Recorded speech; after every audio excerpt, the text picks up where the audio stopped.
Okay, hello everyone. We're going to officially get started. I'm Rose Gerber, Co-as Director of Patient Advocacy and Education. Thank you so much for being with us today for this important advocacy chat. March is National Nutrition Month, an annual campaign that was started in 1973 by the Academy of Nutrition and Dietetics.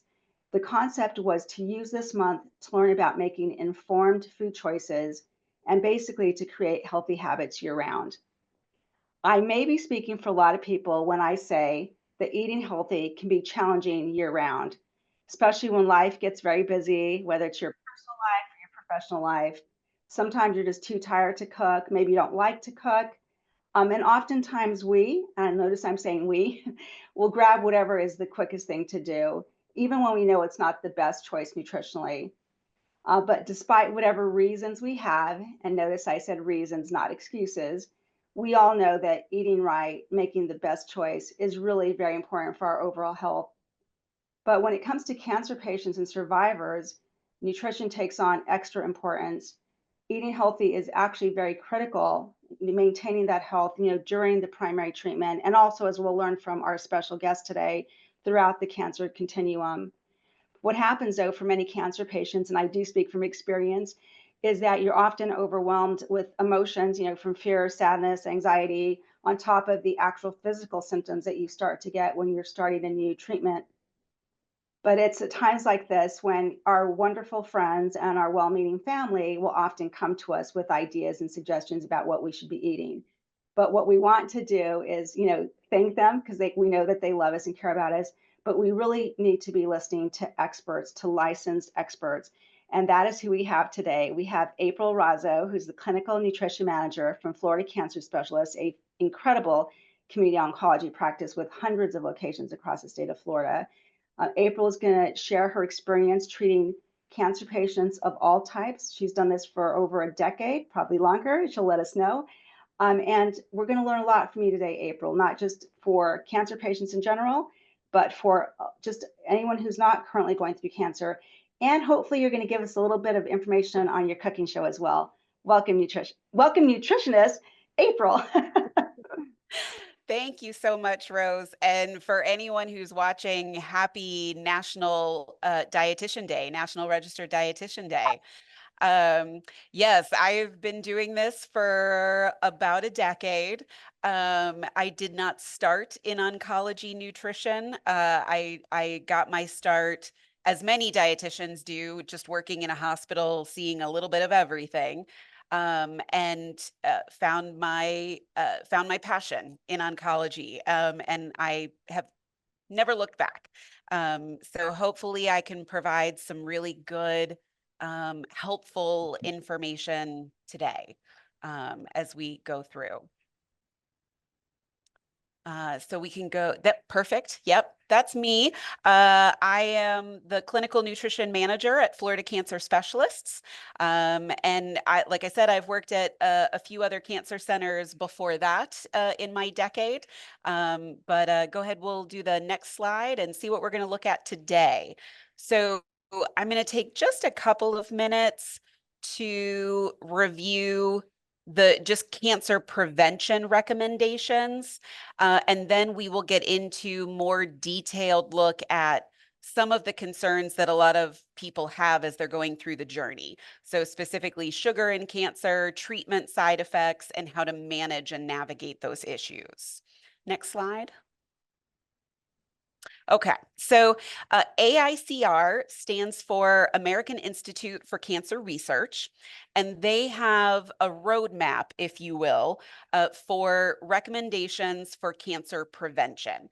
And so just as an overview so that we're all starting on the same page of what kind of a healthy cancer preventative diet looks like, I want to go through those recommendations. So the first couple are to be a healthy weight and be physically active. There's a lot of evidence that overweight and obesity are linked to different types of cancers.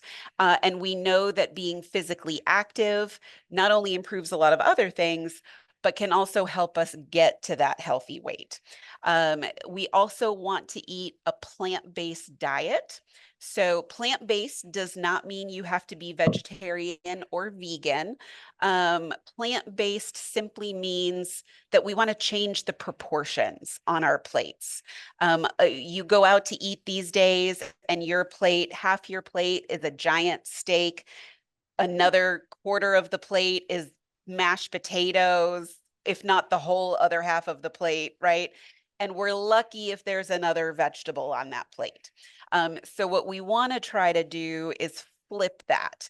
And we want more fruits and vegetables, more beans, more whole grains, and smaller portions of that animal protein. Okay. We do recommend limiting red meat and processed meat. So I didn't say avoid. We can still have small portions of red meat in the diet, but less than 18 ounces a week is the current recommendation for red meat. And that's beef, pork, and lamb. Those are all considered red meat. So we definitely want more poultry, chicken and turkey, more seafood in the diet. And maybe we throw in some meatless meals so that we don't get tired of chicken all the time, right? Uh, Mhm. and processed meat are things like bologna, salami, bacon, sausage. And there definitely in the research is a link to higher intakes of those processed meats with higher occurrences of cancer. Mhm. There is no formal recommendation for how much processed meat can be in the diet. So really the way I counsel people is to try to keep it to special occasions if possible, try to limit it to special occasions, or at least an every now and then treat for those processed meats, and not an everyday occurrence. We also want to limit fast foods and processed foods. So I don't think that's a surprise to anyone, right? We know that fast food drive-throughs are not healthy for the most part. So we really want to try to cut back our intake of those types of foods. And we want to Mhm. limit alcohol. There is a link between higher intake of alcohol and higher cancer occurrences. Yeah. So the recommendation right now, and Rose, I'll say if you enjoy a glass of wine, I enjoy a glass of wine. Women get a little cheated in this recommendation. The current recommendation from AICR is no more than 1 drink a day for women, 2 drinks a day for men. Yeah. And frankly, if it's not important in your diet, if it's not a regular occurrence for you, there's no need for it to be. So even less than that is great. Treat it as a social thing. Maybe if you're out to eat with your friends and you feel like having a glass of wine or a cocktail, that's fine. But again, kind of not an all the time occurrence. Right. Sugar, It's very sugar helpful to give sweetened beverages. Yes. Oh, no, no, I'm saying I'm it's I sorry, love Rose, say that again. I love that you give actual examples like the 18 ounces of meat and like 1 drink per day, because usually the guidelines are so vague. And then if we're left to our Big. own, we're going to interpret it however we Yes. want. Thank you for And that. that's 1 drink a day is not Right, the fishbowl right. margarita, right? Exactly, right. It's like 4 ounces, right? Yes. So keep that in mind. And our sugar sweetened beverages. I don't know about you, Rose, but I love a latte. Yes, I love a coffee latte. absolutely. Um, We have to be so careful. again, you can have those, but not all the time. There's a lot of sugar in those beverages. Mhm. The frappuccinos, the sports drinks, the electrolyte drinks, things that we don't necessarily think about having a lot of sugar, Right. do. So it's really important to kind of read labels, see what you're actually taking in when you're having those beverages. Water is great, Yep. um, preferred, unsweetened tea, iced tea, right? Caffeine is okay in small quantities. So having a cup of coffee or a cup of tea is fine We just want to monitor those beverages that pack a lot of sugar. And finally, the AICR does not recommend the use of supplements for cancer prevention or cancer treatment. So there are a lot of supplements on the market that are advertised as cancer Okay. treatment, reducing risk of cancer. And the evidence doesn't always agree. That scientific evidence doesn't always back that up, unfortunately. So that's a great conversation to have with your doctor or your dietitian. If you are deficient in different nutrients, different vitamins and minerals, we certainly want to work on, can we get more through your diet? Do we need a supplement for those nutrients? But by and large, we want your diet to provide your nutrition and not really supplements. The final recommendation, which is going to lead us into the rest of this, is after a cancer diagnosis, which is important, right? Because that we've talked largely about these recommendations for cancer prevention. So Right. after a cancer diagnosis, we want to still follow these same guidelines if you can. And that's where things get a little tricky. So next slide. There is a difference sometimes between a long-term healthy diet versus the active treatment diet when we're talking about cancer. So chemo, radiation, surgery, those things can present challenges to maintaining the healthy diet, all those guidelines that we just talked about.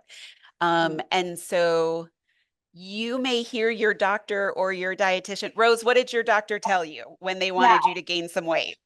yeah, I know it's shocking that I was asked to gain weight because I've my whole life have had to really try to always maintain my weight, but I lost a tremendous amount of weight and I'm pretty small, so they were extremely concerned. And it was, I had guidelines to increase my calories. And yes, I had to do things like add ice cream to anything that I was eating. And I know Right. people might be shocked, but my calories were so low and I had lost so much weight that it just wasn't healthy. And it boggles my mind to this day that, oh, wow, at one time in my life. But I'm happy to be a long-term survivor. And I completely listened to my oncologist and And I needed and that the because, oncologist may tell you eat anything, right? right, yeah, that's what it was that I needed my calories. Yes. Yes.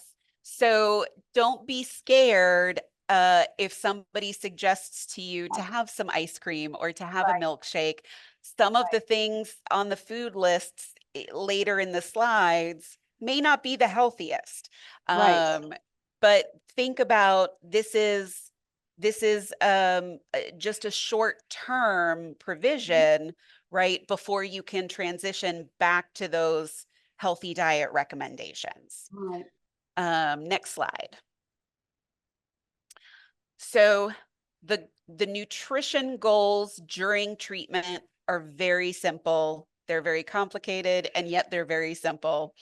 We want to manage side effects, and we want to limit that unintentional weight loss, right? That comes from not being able to eat very well. Mhm. Next slide. So the big question that I get almost every single day, particularly when I'm recommending things like ice cream, is Mhm. what about sugar and cancer? The concern is that having sugar in the diet is going to make the cancer grow faster, feed the cancer. And so let's take a deeper dive into that on the next slide. So it's a complicated answer to a simple question. uh, Tissues in your body, healthy tissues, cancer tissues, any tissues that use more energy, that are more kind of metabolically active, absorb greater amounts of sugar, or what we know as glucose. So sugar broken down into its base form as glucose. And so very active cells in our body absorb more of that. all cells in the body require that glucose as fuel, as an energy source. So you can't get in your car and drive anywhere on an empty gas tank. Same thing in your body. You need that glucose to run the body, to run all of the things, all of the cells, all of the functions. What we have seen in the evidence is that high intake of sugar, excessive intake of sugar, particularly simple sugars, junk food, candy, cakes, ice cream, right? That kind of stuff. Excessive intake can lead to too many calories, weight gain. We've seen already that excess body fat and obesity increase the risk of many cancers. So there's not a direct line from I ate sugar, I fed the cancer. It's a very indirect, we need sugar, particularly we need healthy sugars that are in fruits and beans and vegetables and whole grains. And we want to limit those junky sugars as best we can. Okay. Having that in your diet is not causing your cancer. It's not making it grow faster if you already have cancer. Okay. Next slide. So that being said, we want to take a look at some of those side effects that can be caused by the cancer itself, by treatment of the cancer, and the best way to manage that. Because I do say to my patients, eat anything when they're desperately in need of calories. But as a dietitian, I also know the importance of having nutrition in that eat everything, eat anything statement. It won't do them any good if all they eat is ice cream. Right. So trying to find that balance where we're managing the side effects, we're getting the nutrition, and we're also just getting some calories. Fatigue is one of the most common issues across the board. More than 60% of patients complain of fatigue. And that can be just from the cancer itself. That can be from the treatments. It can also be from our diet. So very often when I talk to people, we're just not hydrated. They're not drinking enough fluids. And that can be a challenge because sometimes water doesn't taste good. When you're going through some of these treatments, water can taste metallic. It can taste minerally. A lot of people, it's very challenging to drink water. So really working with people to get hydration from other sources, from other fluids, um, maybe coordinating with their physicians to check iron labs, to check iron studies, make sure we're not anemic. A little bit of physical activity. So I'm not talking about boot camp, but a short walk, right? A short walk, some household chores, a little bit of activity can help fight the fatigue. And again, looking at eating habits, can we recommend those AICR guidelines, or do we need to liberalize the diet a little bit? So here's where we talk about nibbling through the day, snacking through the day. And snacks don't have to be junk food. Snacks can still be a little cup of soup or some peanut butter crackers to get protein, to get nutrition. We're just not talking about large meals, large plates of food. So if we kind of nibble through the day, then we're not getting so tired as we're trying to eat. I often tell people to keep some of those snacks at the bedside. So if they're really tired, if they're napping a lot, they don't have to get out of bed to get something to eat. Uh, Nutrition drinks. I'm not going to name brand names. I don't care what brand name you get, but those nutrition drinks, those protein drinks can be really beneficial to supplement some of your nutrition when you're not hungry, when you're having a hard time eating. And we talked about other ways to get hydration, flavored waters, other beverages, iced tea, fruit, even some of those electrolyte drinks that we talked about. Those are all ways to get fluids in. Soup broth, anything liquid counts, right, towards your hydration. Next slide. Taste changes are incredibly common. I talked about the metallic taste that water can have.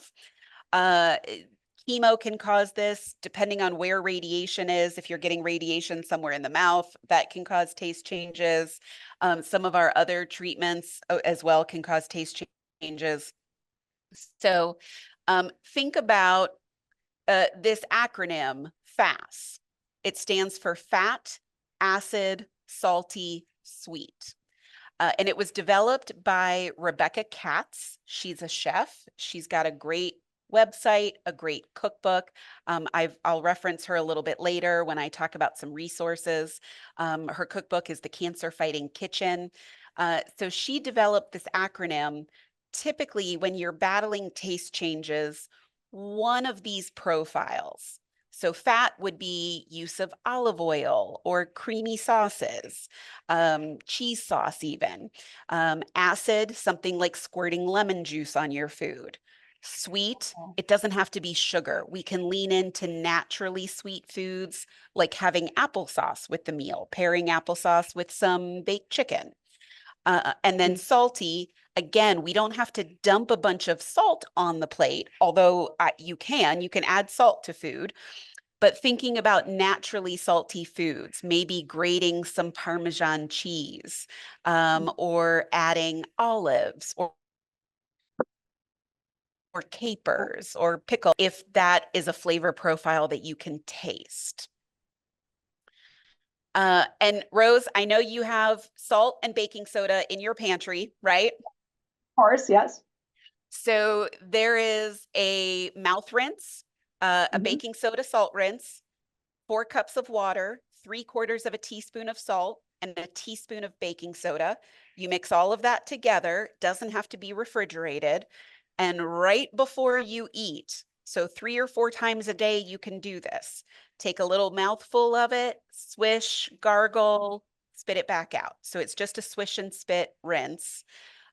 You do it right before you eat. And that sometimes, if you've just got kind of a bad, funky taste in your mouth, that rinse can help clean your mouth out before you try to eat. And it can help quite a bit. So, You just reminded me of something from my own treatment, and I know it does happen to other cancer survivors or cancer patients, is like mouth sores. I did yes. have, I got a very, very bad episode of that, and that can really affect your nutrition as well.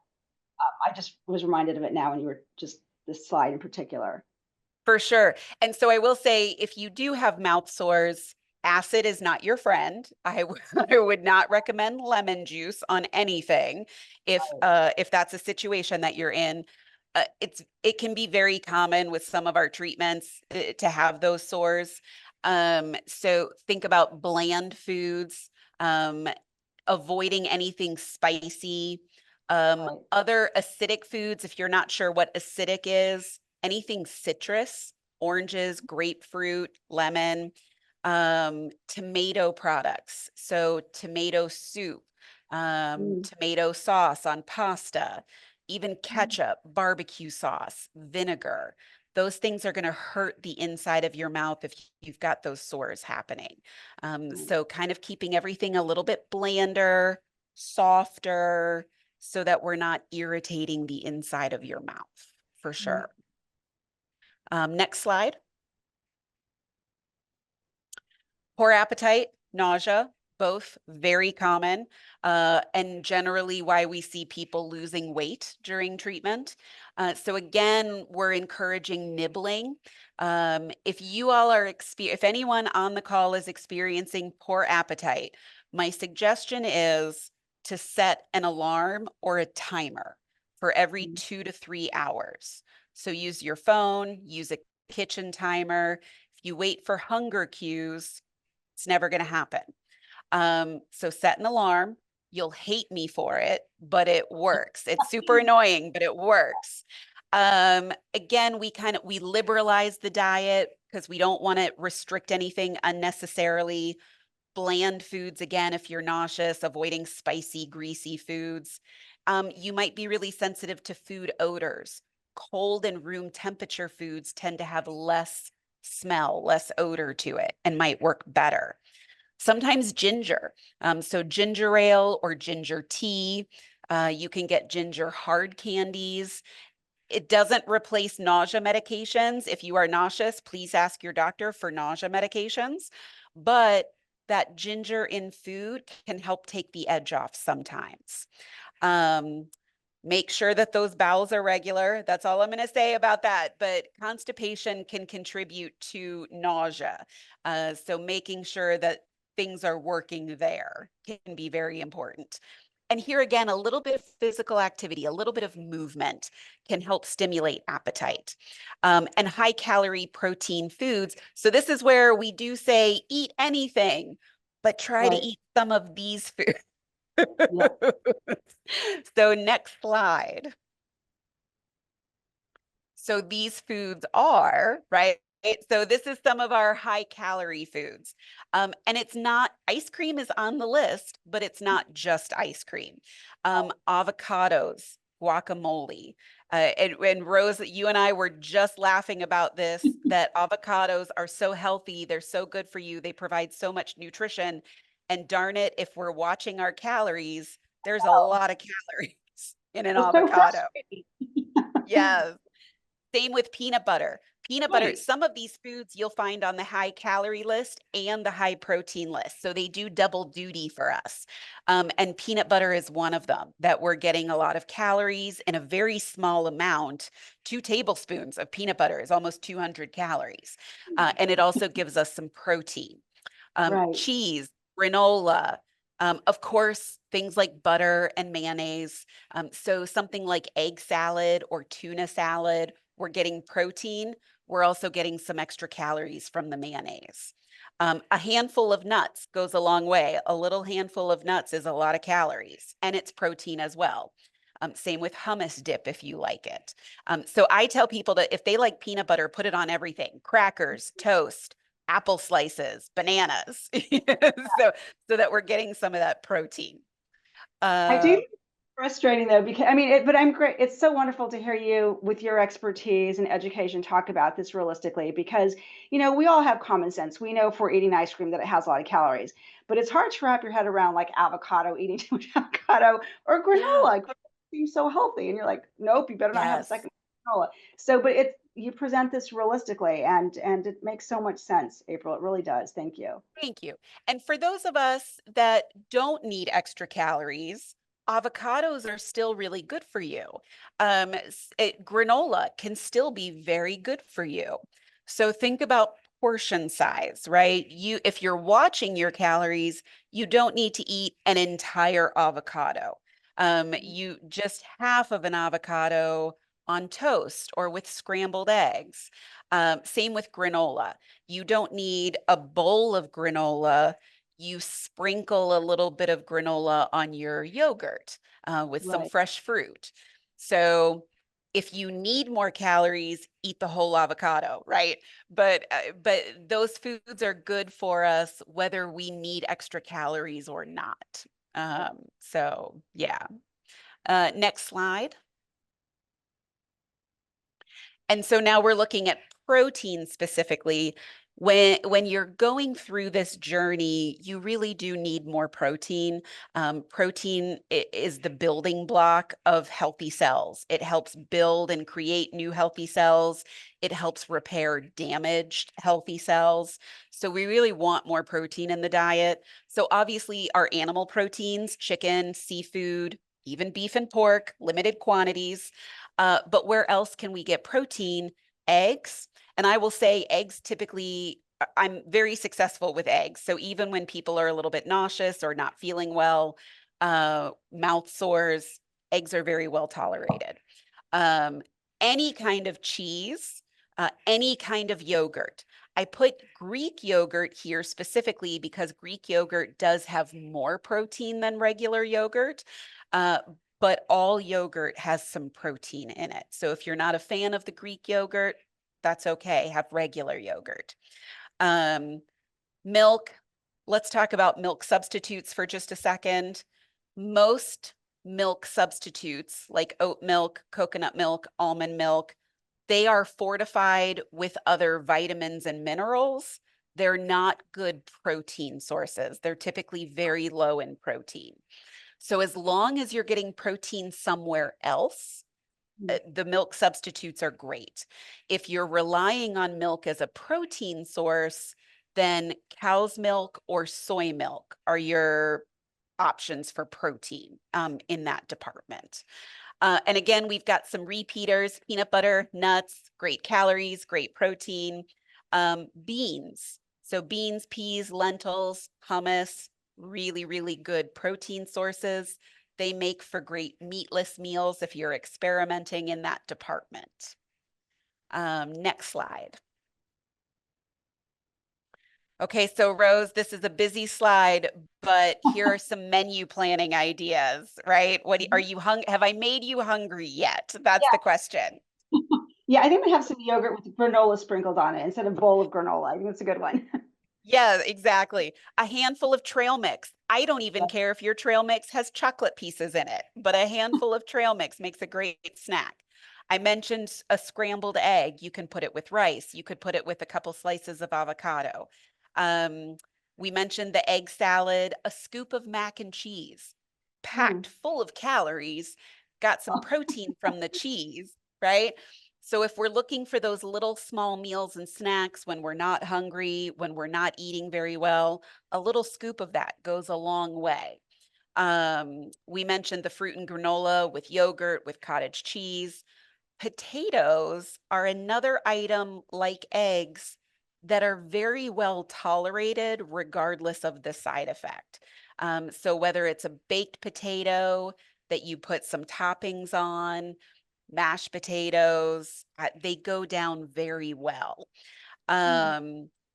Sliced fruit with peanut butter, I mentioned, oatmeal. So feel free to add some fruit, some nuts. Oatmeal is really good for us, and we can add some calories and some extra nutrition to that. And yes, milkshakes and smoothies. Um, Particularly if you're adventurous enough to try making them at home, you can add protein powder, you can add yogurt, you can add peanut butter, so we can really boost the nutritional value of those shakes and smoothies. It doesn't have to just be ice cream, you know. So those are all really good options to take some of those foods and make little mini meals out of them. And next slide. And so here are some resources for you all at home. I mentioned AICR, the American Institute for Cancer Research. They are a great resource. They talk about different foods specifically, the research that's been done on some of those foods and nutrients and their cancer fighting power. There are some recipes on their website. Rebecca Katz as well, Rebecca Katz Kitchen. She's got great recipes. She's got that cookbook. And then the American Cancer Society also is a wealth of information, recipes, guidelines for when you're struggling. And I think we've got one more slide. We do, me. So Rose, this is our website at Florida Cancer Specialists and Research Institute. And there is a section on our website for nutrition and wellness. You'll see some teaching kitchens that I have done. So I will walk you through recipes. The recipes are also posted there. There's a lot of great information on our website. This is really incredible. Thank you so much, April. And I have to tell you what I really, really loved about this is that you gave real life examples and also the real life challenges. Like sometimes, you just need to eat what's there, but you use the word limit a lot. And I thought that was so realistic because I, fortunately met with, dietitians myself and nutritionists. And I really think what you do is so, so important. And it's one part of the cancer care team that sometimes is overlooked. I know that this isn't available in every single cancer center across the country, but when that option is there for cancer patients, survivors, family members, I really encourage you to seek it out because as you heard from April, these experts who are telling us what we need to go through the different stages of care. So thank you again, April. And we have one last slide before I say thank you to everybody. So reminders, just quick ways to stay engaged and educated with CPAN. Continue participating in our chats. Remember, they're also available on YouTube after. You can share them with your own networks. We really appreciate it. Sign up for the CPAN newsletter. We are now treating that as a quarterly newsletter. Visit our website to learn more, take action, share your story, whether you're a patient, caregiver. We do have a link on our website, which is a great way for you to get comfortable telling portions of your story. Follow us on all of our different social media channels. And then now let me tell you about next month's topic and our guest. Next slide, please. So we're just one quarter into the year, and we started off the year by talking about federal advocacy. Last month, we talked about preventing cancer. This month, we talked nutrition. We try to keep these talks very educational and interesting. And next month, we're going to be talking to you about state policy trends shaping patient care in 2025. And we will have James Lee, who's the Director of State Regulation and Policy for COA. He's an expert in this area, so I hope you can all join us next month as well. Thank you and enjoy the rest of your week.